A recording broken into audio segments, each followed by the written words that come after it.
একই পশু দিয়ে কি কোরবানি এবং বিয়ের ওয়ালিমা বা ভোজের আয়োজন করা যায়? ইসলামী শরীয়ত বলছে অবশ্যই যায়। ইসলামী বিয়ের সুন্নত হলো ওয়ালিমা বা বিয়ের পরের ভোজ। যদি কোরবানির পশুর নিজের অংশের গোশত দিয়ে বিয়ে বা ওয়ালিমার মেহমানদের আপ্যায়ন করতে চান তবে তা সম্পূর্ণ জায়েজ। ইসলামী নিয়ম অনুযায়ী গরু বা মহিষের মতো বড় পশুতে সর্বোচ্চ 7টি ভাগ বা অংশ থাকে। আপনি চাইলে একই পশুর নির্দিষ্ট কিছু ভাগ কোরবানির নিয়তে এবং বাকি ভাগগুলো বিয়ের বা ওয়ালিমার ভোজের নিয়তে কোরবানি করতে পারেন। এতে আপনার কোরবানিও আদায় হবে, আবার বিয়ের মেহমানদারির গোশতও মিলবে। যদি পশুটি ছোট হয়, যেমন ছাগল বা দুম্বা, তবে পুরো পশুটি কোরবানির নিয়তে জবাই করতে হবে।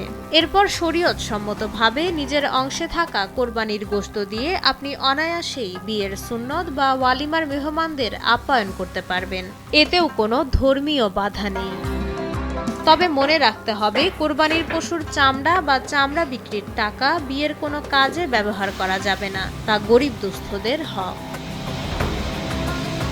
নিয়ত পরিষ্কার থাকলে একই পশুতে কোরবানি এবং বিয়ের আনন্দ দুটোই একসাথে ভাগ করে নেওয়া সম্ভব।